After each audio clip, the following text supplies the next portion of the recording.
Hello everyone, I hope you're having a fantastic holiday weekend. Thanks for joining me.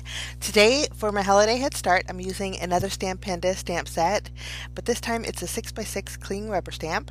It's a full background stamp. Beautiful poinsettias on here, and in fact it's called Poinsettia Collage. And so we're going to make a card using this. I love the vintage feel of this, and I thought it'd be real fun to create almost like a modern kind of a vintage feel, if that makes any sense. Now you can see here I have an A2 size panel here that the focal points on this background stamp will fit in either landscape or portrait style card, which is lovely. Both poinsettias will fit perfectly on there.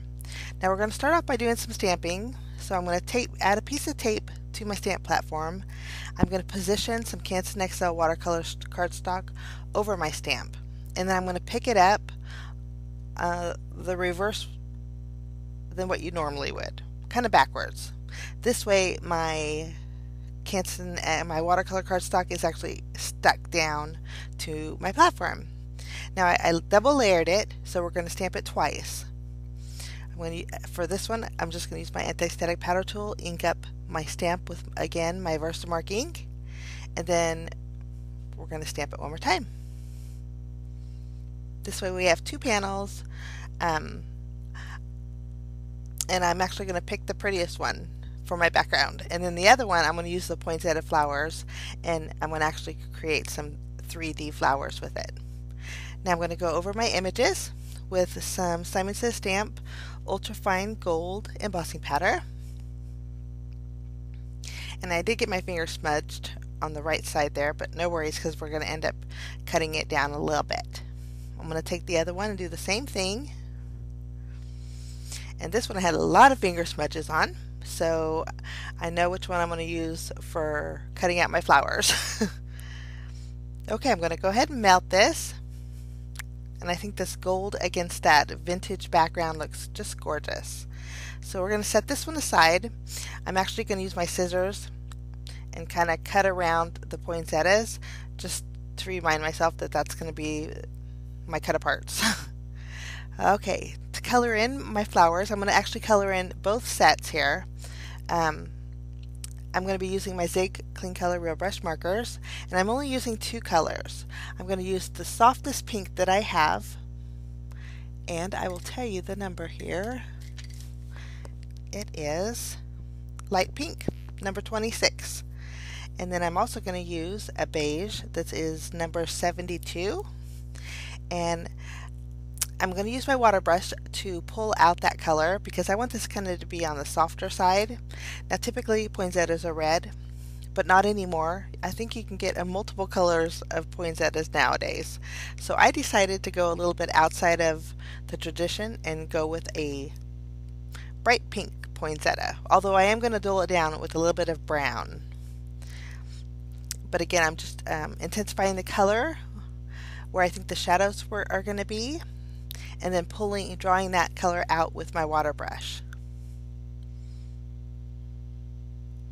I think the pink against the gold just looks so elegant.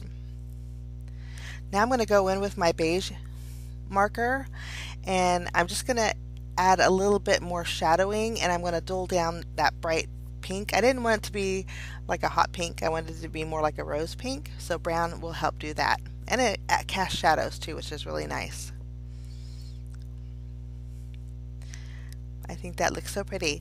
Now once I have this done, I'm going to do the exact same thing to my second one, and I'm going to play a little music for you, and then when I'm done I will catch you back.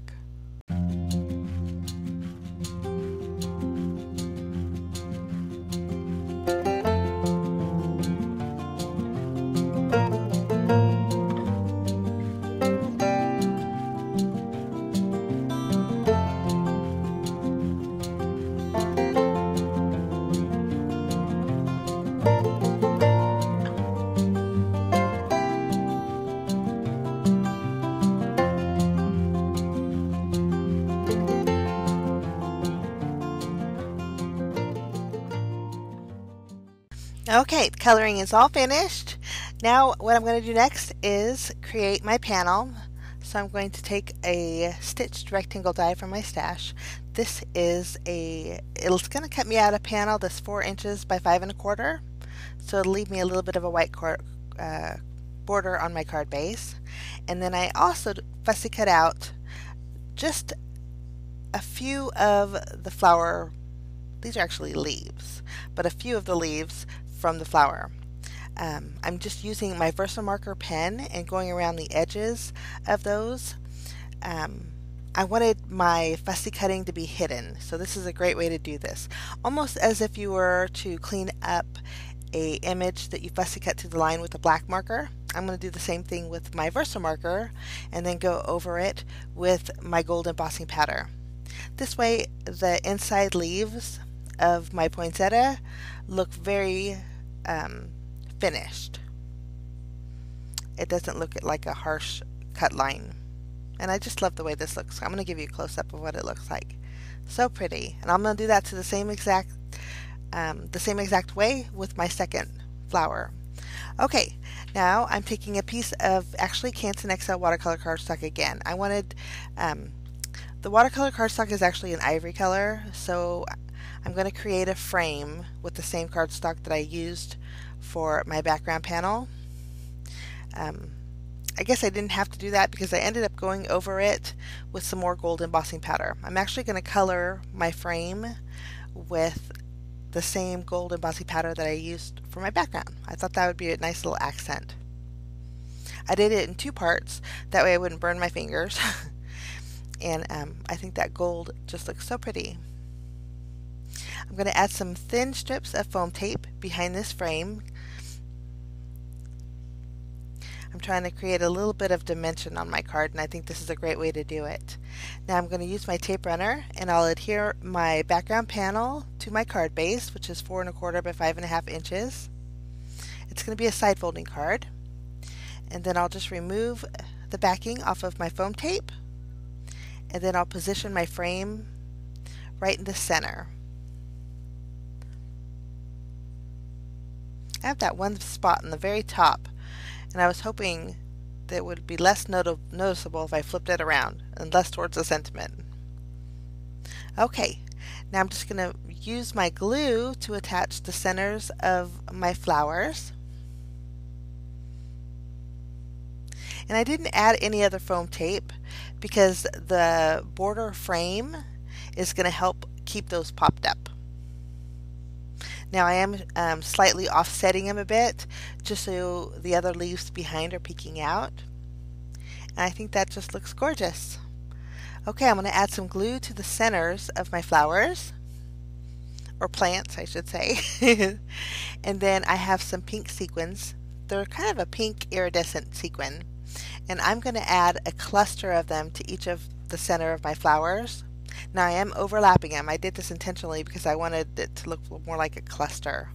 And then I added a few around my sentiment area and then a few towards the top left. And then I wanted to pull in some more gold. I think that's so pretty. So I'm going to use some Nuvo glitter drops. These are honey gold. And I'm going to fill in the centers of each of my little sequins in my flowers, and then the ones around my sentiment area also. And then that completes my card for today, guys. Love this background stamp. If you're interested in it, I'll leave links below in the description area for you. It's part of the Stampendous' July release for the holidays, so I encourage you to check it out. Thanks so much for joining me, and we will see you again soon. Bye-bye.